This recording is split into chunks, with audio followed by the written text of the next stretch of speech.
ආයිබෝන් අදත් ඔයාලා හැමෝම පිළිගන්නවා දැනුමට යමක් YouTube channel එකට. සතියන්ත පුවත්පතක් කියවන අයෙක්ට සතිය තුළ වාර්තා වූ මිනිමරුම් කිහිපයක්ම කියවන්නට ලැබෙන බව අතිශෝක්තියක් නෙමෙයි.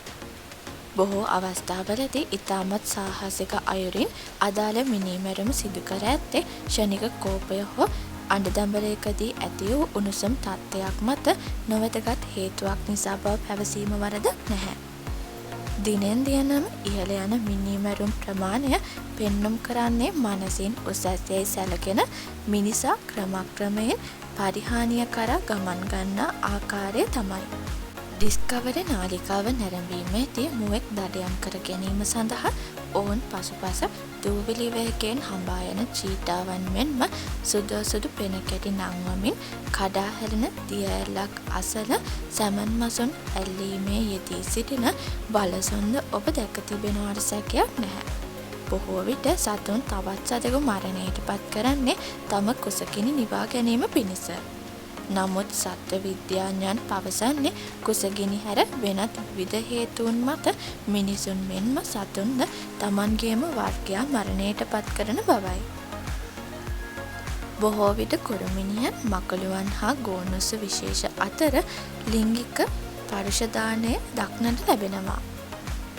මෙහිදී සිදුවන්නේ සංසර්ගයට පෙර අතරතුරදී හෝ පසුව ගැහැණු සත්වයා විසින් පිරිමි සත්වයාව ආහාරයට ගැනීම.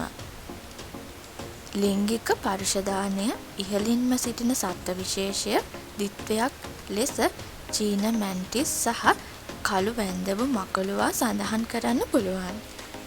මෙසේ මකලුවන් අතර බහුල ලිංගික පරුෂාදානයේ හේතුව ලෙස සත්ව විද්‍යාඥයන් දක්වන්නේ බොහෝ විට පිරිමි සත්වයා ප්‍රමාණයෙන් කුඩා වීම නිසා වෙනත් විශේෂ හේතුවක් නොමැති බව ගැහැණු සත්වයාගේ ගොදුරක් බවට පත්වන බවයි.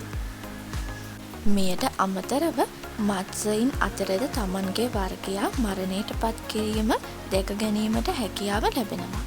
බොහෝ විට ඔවුන් තමන්ගේ භූමි ප්‍රදේශයට පැමිණෙන ආගන්තුක මසුන්ට පහර දී මරා දැමීම සිද්ධ කරනු ලබනවා. සත්ත්ව ලෝකයේ ඉහළින්ම වැජඹෙන දැඩි තරඟයක් සහිත සටනක් ලෙස සහකරුවන් සඳහා වන සටන හඳුන්වීම වරදක් නැහැ. ඇතැම් විටක මෙම සටන මරණයෙන් කෙළවර වන අවස්ථාද නැතුවාම නෙවෙයි.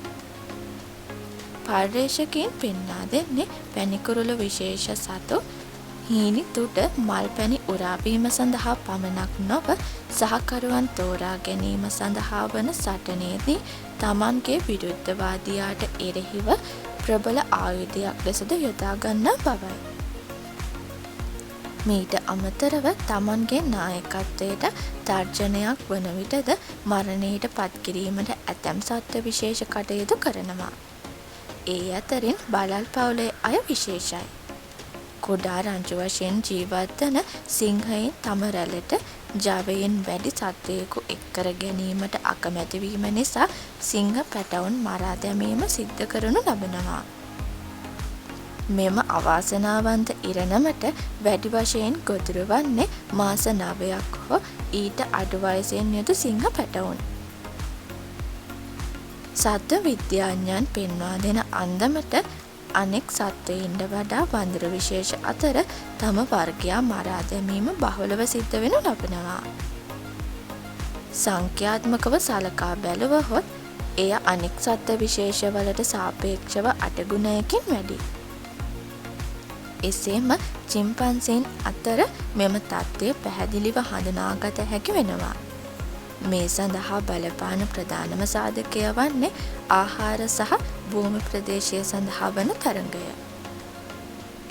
එසේම තමන් අවට භූමි ප්‍රදේශයේ වැඩි වශයෙන් චිම්පන්සීන් සමූහයන් නිර්මාණය වන විට චිම්පන්සීන් එක්ව ඔවුන්ට පහර දී මරා දැමීම සඳහා ශක්තිමත් පිරිමි සත්වයින්ගෙන් සැදි මුර සංචාර සිදු කරන බව සත්ව විද්‍යාඥයන් නිරීක්ෂණය කළ තියෙනවා. මෙම හැසිරීම තරමක් බියකර වුවත් මිනීමරු හැඟීම් චිම්පන්සීන්ට අනායාසයෙන්ම පැමිණෙන බව ඔවුන් පවසලා තියෙනවා. සත්ත්ව ලෝකයේ දරුණුම මිනීමරුවාට හිමි ස්ථානය රැකගෙන ඇත්තේ මියර් කැට් ලෙස හඳුන්වන දකුණු අප්‍රිකානු මොගට විශේෂය. වෙනුවෙන් හොරු බුහුටි සත්ත්වයින් වන මියර් කැට් මොගටියන් 40 දෙනෙකුගෙන් පමණ සමන්විත රංචුවක් ලෙස වාසය කරන අතර ප්‍රමාණයෙන් ලෙහෙනුන්ට සමාන වෙනවා. එසේම සාමූහිකව වැඩ කරන්නන් ලෙසද ඔවුන් සත්ත්ව ලෝකයේ ප්‍රකට සත්ත්ව විශේෂයක්. නමුත් සංඛ්‍යාදත්ත පෙන්වා දෙන ආකාරයට මියර් කැට් මොගටියන් තම වර්ගයා මරා ගැනීමේ ප්‍රමාණයට 19.36% පමණ වෙනවා.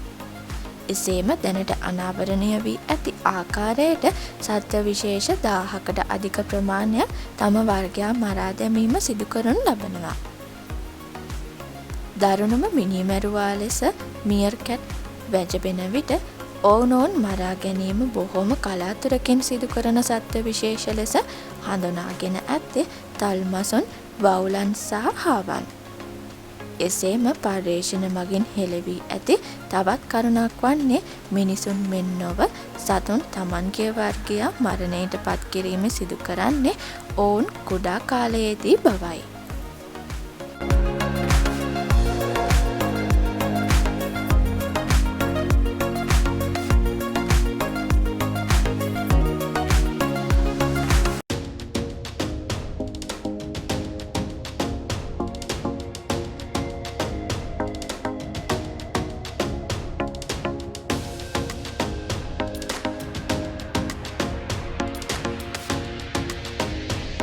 අද වීඩියෝ එක හොඳයි නම් ලයික් එකක් දාලා අපිව සබ්ස්ක්‍රයිබ් කරලා බෙල් අයිකන් එකත් ක්ලික් කරලා මේ වීඩියෝ එක ඔයාලගේ යාළුවන්ටත් බලන්න ෂෙයා කරන්න කියලා ආදරෙන් ඉල්ලනවා. ඔයාලා හැමෝටම සුබ දවසක්.